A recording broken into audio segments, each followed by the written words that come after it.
मैं हूं शुभे मिश्रा आपके साथ। आइए करते हैं बुलेटिन की शुरुआत। जमशेदपुर से एक बड़ी खबर आ रही है। पोटका में ब्रेन मलेरिया का कहर देखने को मिला है। अब तक 5 लोगों की मौत हो चुकी है।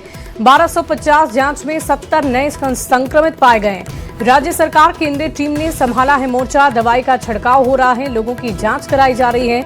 दहशत का माहौल लोगों में नजर आ रहा है। इस वक्त की बड़ी खबर आपको बता रहे हैं। ब्रेन मलेरिया से लगातार संक्रमित मरीजों के आंकड़ों में इजाफा देखने को मिल रहा है और ब्रेन मलेरिया के लक्षण क्या होते हैं वो भी हम आपको दिखा रहे हैं। और इस लक्षण को जैसे ही आप देखें, इस पर तुरंत आप एक्शन लें। और ये 1250 जांच में 70 नए संक्रमित पाए गए हैं। जमशेदपुर से खबर सामने आ रही है। ये खबर आपको मैं बता रही हूँ। दवाई का छिड़काव लगातार किया जा रहा है और उसके बाद और देखिए ब्रेन मलेरिया क्या होता है मैं आपको बता दूं। ब्रेन मलेरिया को सेरेब्रल मलेरिया भी कहते हैं। ये पी फैल्किम्पेरम मलेरिया का सबसे गंभीर रूप है और ये मस्तिष्क को बेहद प्रभावित करता है। मुख्य लक्षण क्या क्या हैं वो भी आप जान लीजिए। दौरे आ सकते हैं, आपको बेहोशी हो सकती है, भ्रम की स्थिति हो सकती है, कोमा हो सकता है और दौरे के बाद मरीज 30 मिनट से अधिक समय तक कोमा में रह सकता है। चेतना में गड़बड़ी होने पर इसे गंभीर मलेरिया मानकर तुरंत इलाज कराना बेहद जरूरी है। समय पर उपचार न मिलने पर जान जाने का भी खतरा हो सकता है। तो ब्रेन मलेरिया के जो लक्षण हैं वो किससे संबंधित हैं ये भी जान लीजिए। आंखें खुली हों लेकिन दिखाई ना देना, धुंधली और असामान्य दृष्टि आपको मिल सकती है। आंखों का अनियंत्रित हिलना, आंखों का ऊपर या एक तरफ मुड़ जाना, गर्दन में आपके अकड़न हो सकती है, शरीर में असामान्य रूप से अकड़न नजर आ सकता है, दौरे पड़ सकते हैं, जबड़े आपके जकड़ सकते हैं, दांत पीसता है, बेहोशी या कोमा हो सकता है, तेज बुखार, लीवर और तिल्ली का बढ़ना, पीलिया, फेफड़ों में सूजन, किडनी की खराबी, गंभीर एनीमिया, लो ब्लड प्रेशर, रक्तस्राव। तो ये ऐसे लक्षण हैं जिसका आपको ख्याल रखना है। अगर इनमें से एक भी लक्षण आपको नजर आता है तो आप तुरंत ही एक्शन लें और जल्द से जल्द अस्पताल पहुंचे। अब इसका उपचार क्या है तो मैं ये भी बता दूं कि आर्टिसुनेट और आर्टिमेंथर से इलाज किया जाता है और क्विनिन और क्विनिडाइन भी दी जाती है। गंभीर मरीज को आईसीयू में भर्ती किया जाता है। कोमा में वेंटिलेटर की भी जरूरत पड़ सकती है। दौरे रोकने के लिए एंटी सीजर दवाएं दी जाती हैं। अन्य अंगों की जटिलताओं का भी इलाज किया जाता है। अब आते हैं कि इससे बचाव आप कैसे कर सकते हैं, कैसे बच सकते हैं, तो ये भी जान लीजिए। मच्छरदानी का आपको नियमित इस्तेमाल करना है। अपने घर के आसपास आपको पानी नहीं जमा होने देना है। पूरे स्लीव्स के कपड़े आपको पहनने होंगे। मच्छर भगाने वाले उपाय जरूर अपनाएं। बुखार होने पर तुरंत ही जांच कराएं और डॉक्टर की सलाह अनिवार्य रूप से लें। दरअसल जब आउटब्रेक हुआ है तो इसका तो इलाज करना होगा। इसका रोकथाम करना भी तो नहीं ज़रूरी है कि ताकि ये और फैले नहीं चारों तरफ। अब क्योंकि रोज़ाना टेस्टिंग भी हो रहा है, रोज़ाना नए मरीज़ भी मिल रहे हैं और उनका इलाज भी हो रहा है। इस वक्त अगर आप देखें तो कुल मिलाकर 3-4 दिनों में 40 मरीज़ तो मेरे सदर हॉस्पिटल में भर्ती हैं, जिसमें आज सुबह से 3 मरीज़ भी आए हैं। सबों का इलाज बेहतर तरीके से हो रहा है और जो स्प्रे करना है या फॉगिंग करना है वो सब भी हो रहा है। और इस खबर की अधिक जानकारी देंगे न्यूज 18 संवाददाता जमशेदपुर से आशीष तिवारी फोन लाइन पर जुड़ रहे हैं। आशीष, अब तक कितने संक्रमित मरीज पाए गए हैं और सरकार की तरफ से क्या व्यवस्था की जा रही है संक्रमण को रोकने के लिए? जी बता दूं कि पोटका विधानसभा में लगातार जो है मलेरिया का कहर बढ़ता जा रहा है और ये चैन जो है वो कई दर्जनों गांव में फैल चुका है। हालांकि इसमें अब तक 5 लोगों की मौत हो गई है, जिससे गांव के लोगों में जहां डर का माहौल बना हुआ है तो वहीं दूसरी तरफ स्वास्थ्य विभाग पूरी तरह से हाई अलर्ट पर है। हालांकि बता दूं कि कई जिलों से स्वास्थ्य विभाग की टीम जो है वो कई चप्पे चप्पे गाँव पर जो है जांचिंग कर रही है, लोगों का जाँच किया जा रहा है, दवाई का छिड़काव किया जा रहा है, कई दवाइयां लोगों को खिलाई जा रही है और सबसे बड़ा जो अहम अभियान चलाया जा रहा है वो लोगों को जागरूक किया जा रहा है। क्योंकि ये मलेरिया का मच्छर का चैन जो है ये कैसे रोका जाए, किस तरह साफ सफाई रखी जाए, किस तरह जमा हुआ पानी ना रखा जाए, उसको लेकर लगातार जो है टीम गांव में अभियान चला रही है। साथ ही साथ अब केंद्रीय टीम भी जो है वो भी पोटका पहुंच चुकी है और लगातार जो है झारखंड सरकार और केंद्रीय टीम जो है वो लगातार पूरे गांव में चप्पे चप्पे पर जाकर जांच की जा रही है। लगभग 70 से अधिक संक्रमित पॉजिटिव मरीज जो है वो पाए गए हैं, जो जमशेदपुर के सदर अस्पताल और एमजीएम अस्पताल में लगातार उनका इलाज जारी है।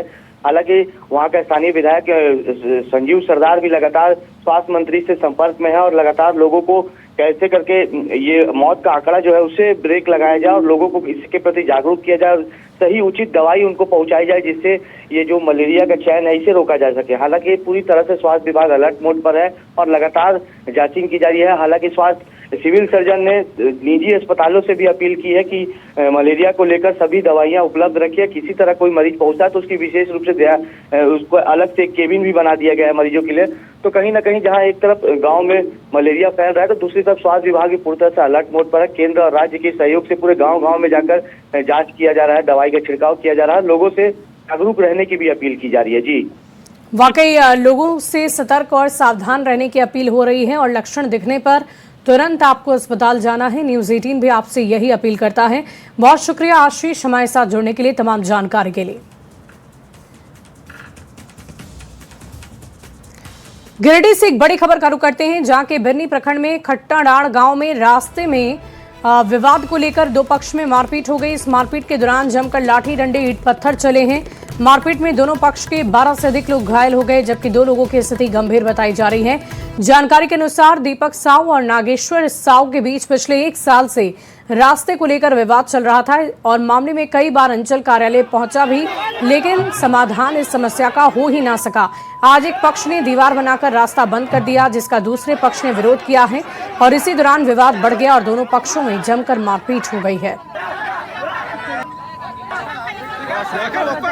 वहाँ सब खड़ने लगा कि बोल दीवार दे देंगे, तो वह जाके नुआर सब रोके लागल थी।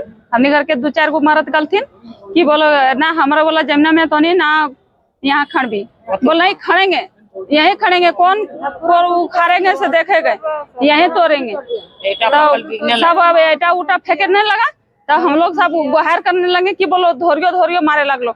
या फिर और भी सारा औजार लेके रखा हुआ था, तो हम लोग सोचे कि रोक देंगे केवल लड़ाई को। जो हमारा दूसरा पार्टी था तो उनका कहना था कि हम लोग रोकेंगे नहीं, ये हमारा है, हम लोग रखेंगे। तो हम लोग रोकने के लिए गए थे केवल जमीन को, हाँ, ताकि कुछ मत करो, जो हमारा बाउंड्री था उसको मत तोड़ो और जो रास्ता रोक रहा था उसको मत रोको। लेकिन उन्होंने बोला कि जो करना है कर लो। एक ईंटा उन्होंने चलाया, पहले हम लोग रोके, फिर मारपीट। रांची से बड़ी खबर आ रही है। मोरहाबादी में दुकानदारों का हंगामा देखने को मिला है। फुटपाथ सब्जी दुकानदार का हंगामा देखने को मिला है। नगर निगम की टीम मोरहाबादी पहुंची है। अतिक्रमण हटाने के दौरान जबरदस्त हंगामा हुआ है। दुकानदारों ने सड़क पर उतरकर हंगामा किया है। इस वक्त की बड़ी खबर रांची से आपको बता रहे हैं। दुकानदारों का हंगामा, फुटपाथ सब्जी दुकानदार ने हंगामा किया। नगर निगम की टीम वहां पहुंची है और मामले को शांत कराने की कोशिश की जा रही है।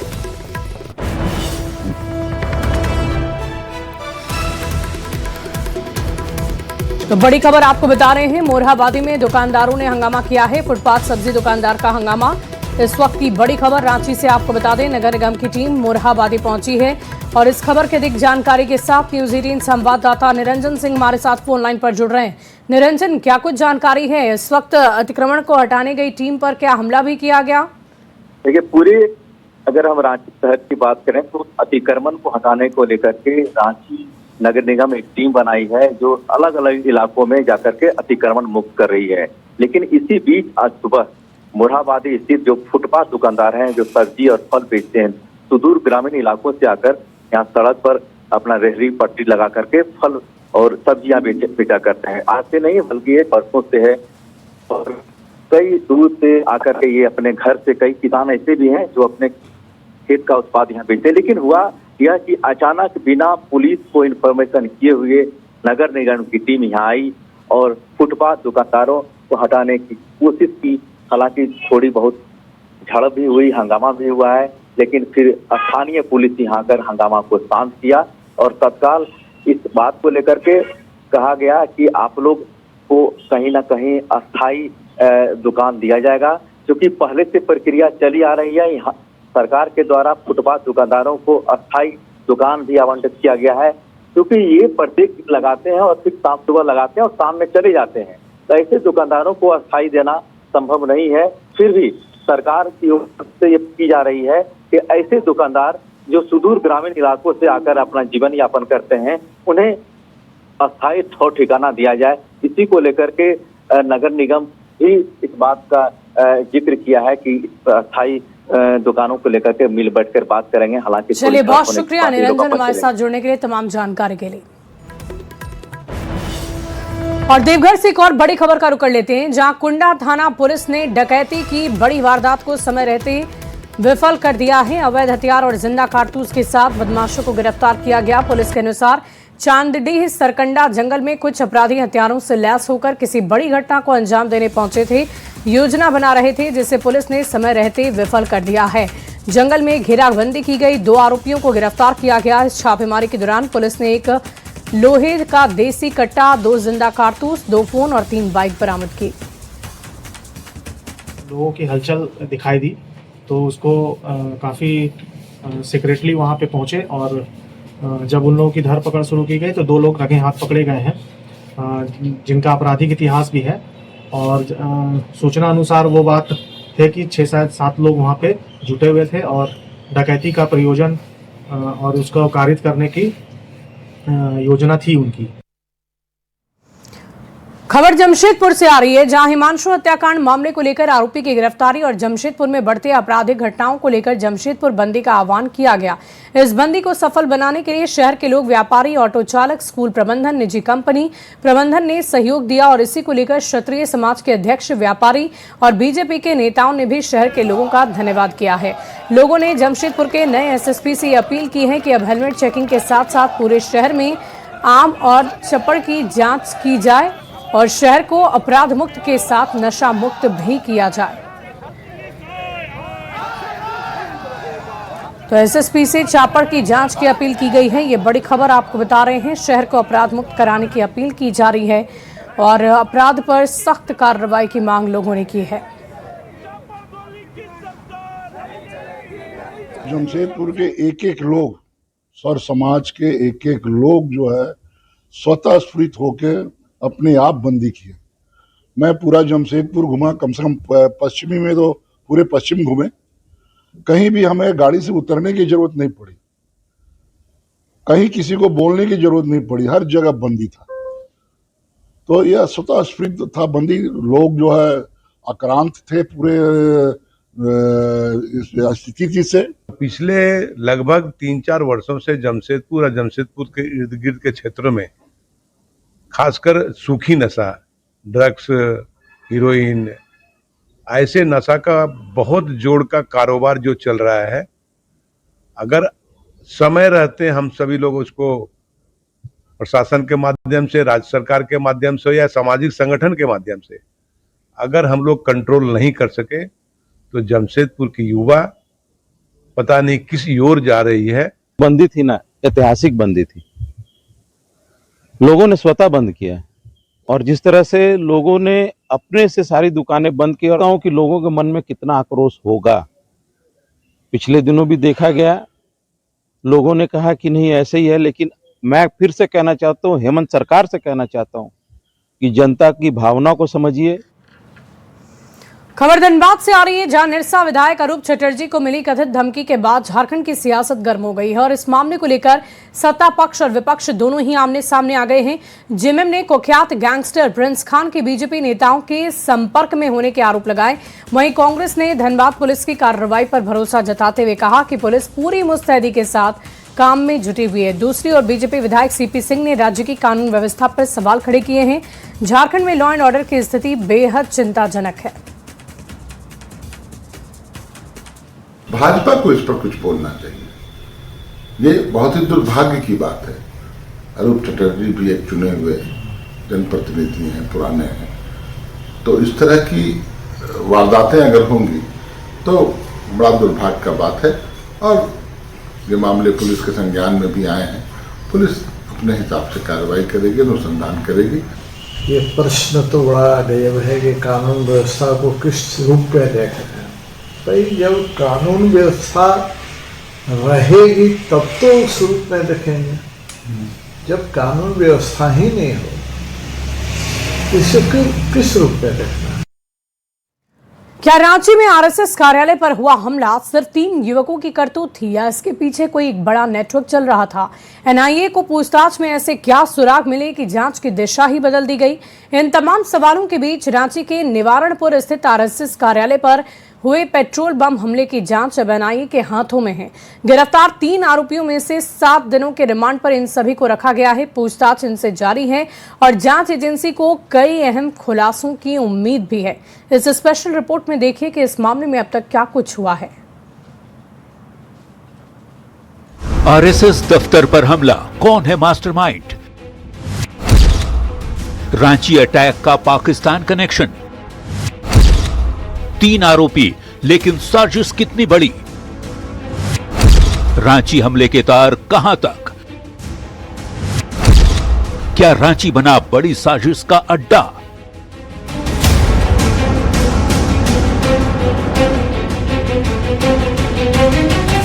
ये सवाल इसलिए क्योंकि 16 जून की देर रात रांची के निवारणपुर स्थित आरएसएस दफ्तर पर पेट्रोल बम से हमला हुआ। घटना के बाद सुरक्षा एजेंसियां अलर्ट हुई और जांच जैसे जैसे आगे बढ़ी, मामला स्थानीय घटना से निकलकर राष्ट्रीय सुरक्षा के दायरे में पहुंच गया। अब इस पूरे केस की जांच एनआईए कर रही है। इस मामले में गिरफ्तार तीनों आरोपी सैफ अंसारी, अमन अंसारी और सायन सुजान को 7 दिनों की रिमांड पर लिया गया है। एजेंसी लगातार पूछताछ कर रही है और ये जानने की कोशिश में जुटी है कि हमला किसके इशारे पर हुआ, इसकी प्लानिंग कहां बनी और क्या इसमें कोई बड़ा नेटवर्क शामिल था।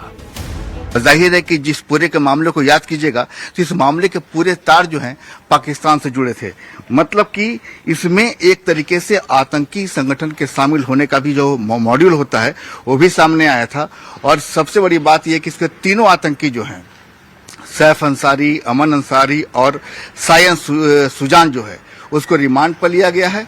और इसमें से एक आरोपी वो भी होगा जो आपको याद होगा कि जो एक हाफ इनकाउंटर जिसे कहा जा रहा है, जिसमें वो घायल हुआ था, उससे भी पूछताछ की जाएगी। और तमाम जो आतंकवादी संगठन है या उनके विदेशी कनेक्शन है उसको एनआईए।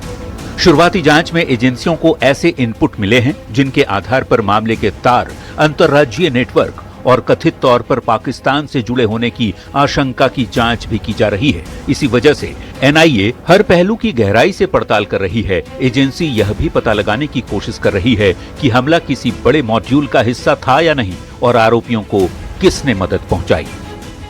और सबसे बड़ी बात यह है कि सैफ अंसारी के द्वारा जो फेंका गया जो पेट्रोल बम था, उसका एक वीडियो भी बनाया गया था। जरा सोचिए ये वो कैसा खौफनाक मंजर होगा कि जब एक आतंकवादी, आपको तस्वीरें सीसीटीवी की याद होगी कि एक आतंकी जो है यहाँ से ऐसे, यही पोजीशन था उसका, और ऐसे बम फेंकता है। आरएसएस कार्यालय यही है, ऐसे बम फेंकता है।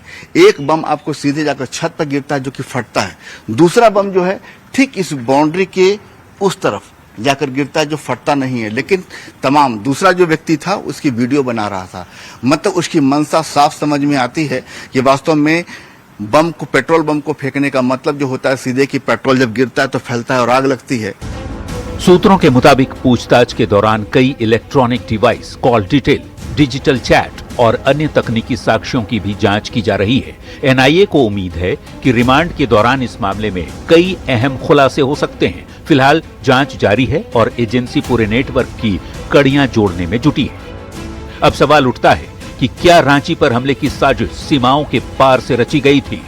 क्या जांच में और भी बड़े नाम सामने आएंगे? और क्या एनआईए इस पूरे नेटवर्क का पर्दाफाश कर पाएगी? इन सारे सवालों के जवाब अब जांच पूरी होने के बाद ही सामने आएंगे। एनआईए की दबिश शुरू हो चुकी है। जाहिर है कि जैसे जैसे दबिश, पकड़ और पूछताछ ज्यादा बढ़ेगी, कई खुलासे सामने आएंगे।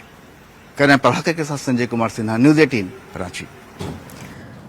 बोकारो से एक बड़ी खबर का रुख करते हैं। 2 परिवार के बीच हिंसक झड़प हो गई है। वाहन से चोरी के शक में विवाद हुआ। सीसीटीवी में चोरी करते नजर आ गया है युवक। मारपीट की घटना सीसीटीवी कैमरे में कैद हुई है। आरोपी पक्ष ने मारपीट के आरोप लगाए हैं। पुलिस मामले की तफ्तीश में जुटी है। बीएस सिटी थाना क्षेत्र का मामला बताया जा रहा है। इस वक्त की बड़ी खबर बोकारो से आ रही है। मारपीट की घटना सीसीटीवी कैमरे में कैद हो चुकी है। इस वक्त की बड़ी खबर आपको बता दें, आरोपी पक्ष ने मारपीट का आरोप लगाया।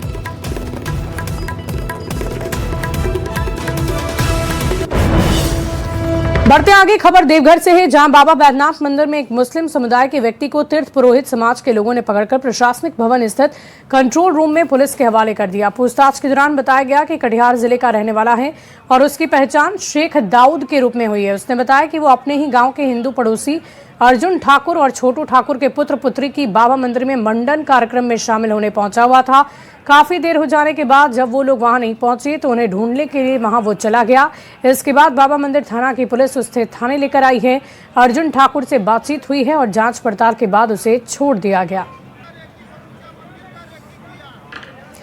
खबर जामताड़ा से है, जहां पुलिस ने साइबर क्राइम के खिलाफ विशेष अभियान चला दिया है और ठगी के एक गिरोह का भंडाफोड़ किया। एक हिस्ट्री शीटर समेत 3 लोगों को गिरफ्तार किया। गिरफ्तार आरोपी के पास से कुल 7 मोबाइल फोन, 6 सिम कार्ड बरामद हुए हैं। ये सभी आरोपी विभिन्न साइबर ठगी के मामले में शामिल हैं सक्रिय रूप से और इन्हें फिलहाल गिरफ्तार कर जांच पड़ताल की जा रही है। सियाटाड़ गांव में छापेमारी की गई, जहां से एक व्यक्ति राजकुमार मंडल पिता मनोज मंडल को रंगे हाथ साइबर अपराध करते हुए गिरफ्तार किया गया। तत्पश्चात लकड़डंगा गांव में सोनू कुमार मंडल के घर में छापेमारी की गई, जहां से कुल 2 व्यक्तियों सोनू कुमार मंडल पिता अर्जुन मंडल, दूसरा व्यक्ति बंटी कुमार सेन पिता स्वर्गीय राजेंद्र सेन को रंगे हाथ साइबर अपराध करते हुए गिरफ्तार किया गया है। तीनों व्यक्तियों ने अपनी साइबर अपराध में संलिप्तता को भी स्वीकार किया है। अगली खबर बोकारो से बताएं, जहां पुलिस रात में भी अलर्ट मोड पर नजर आ रही है। पुलिस अधीक्षक के निर्देश के अनुसार शहर में व्यापक बाइक पेट्रोलिंग और सघन जांच अभियान चलाए जा रहे हैं, जिसके तहत ड्रंक एंड ड्राइव से लेकर संदिग्ध व्यक्तियों को वाहनों तक हर गतिविधि पर पुलिस की पैनी नजर है। लोगों से संदिग्ध गतिविधि की सूचना तुरंत देने की अपील की गई है। नहीं, ये रेगुलरली इस तरह का ड्राइव चलाने का निर्देश पुलिस अधीक्षक महोदय के आदेश के अनुसार यह किया जा रहा है। शहर में जहां जहां अड्डेबाजी की जगह है, कुछ असामाजिक तत्व लोग जमा होकर अनैतिक कार्य करते हैं, उनको हम लोग उस जगहों को चिन्हित कर रहे हैं, लगातार भारी मात्रा में गश्त कर रहे हैं, जिससे शहर को भयमुक्त और अपराध बनाया जा सके। और अब बात जमशेदपुर की एक ऐसी बेटी की सफलता की करते हैं, जिसने अपने हुनर और मेहनत से न सिर्फ शहर बल्कि पूरे झारखंड का नाम रोशन कर दिया है। पीएम मोदी गुजरात के साणंद में भारत की पहली made in India commercial semiconductor chip की पहली खेप दुनिया के लिए रवाना करेंगे और इस ऐतिहासिक कार्यक्रम में जमशेदपुर की बेटी तनीषा गौतम पीएम से सीधे संवाद करेंगी। आपको बता दें कि पीएम मोदी गुजरात के साणंद स्थित सीजी सेमीकॉन ओसेट प्लांट का उद्घाटन भी करेंगे और इसी दौरान भारत में निर्मित पहली कमर्शियल सेमीकंडक्टर चिप की पहली खेप आधिकारिक रूप से जापान के एक अंतर्राष्ट्रीय ग्राहक को सौंपे जाने की प्रक्रिया शुरू होगी। ये भारत के मेक इन इंडिया, आत्मनिर्भर भारत और हाईटेक मैन्युफैक्चरिंग सेक्टर के लिए एक ऐतिहासिक उपलब्धि मानी जा रही है। इस विशेष अवसर पर पीएम कंपनी के इंजीनियर्स, टेक्नीशियंस और कर्मचारियों से संवाद करेंगे और इसी संवाद के लिए जमशेदपुर की बेटी तनीषा गौतम का चयन किया गया है। सीजी सेमी में एज अ टेक्नीशियन काम करती हूँ और मैं यहाँ पर 2 प्रोसेस, बैक ग्राइंडिंग और डाइसिंग प्रोसेस को हैंडल करती हूँ। और मैं ये बहुत खुशी से आप सभी को बताना चाहती हूँ कि हमारे कंपनी में कल प्रधानमंत्री श्री नरेंद्र दामोदर दास मोदी का आगमन होने वाला है और वो हमसे छोटा सा इंट्रैक्शन सिस्टम करने वाले हैं। इस इंट्रैक्शन सिस्टम का मैं एक छोटा सा हिस्सा हूँ अपने कई अन्य साथियों के साथ में, और इस इंट्रैक्शन सिस्टम में वो हमारे परिवार के बारे में, हमारे परिवार की बैकग्राउंड के बारे में, हम यहाँ पर क्या काम करते हैं, हमारे यहाँ पे क्या अनुभव है, हमारे कंपनी में क्या क्या प्रोडक्ट्स बनते हैं, हमारे कस्टमर्स कौन कौन है, हमारा प्रोसेस क्या क्या है, वो सारी जानकारी लेने की कोशिश करेंगे। और मुझे बहुत ही ज़्यादा गौरवान्वित महसूस होता है कि मैं हमारे भारत का इंडियन सेमीकंडक्टर मिशन का एक छोटा सा हिस्सा हूँ। और फिलहाल इस बुलेटिन में अभी के लिए बस इतना ही। आप बने रहे न्यूज़ 18 बिहार झारखंड के साथ।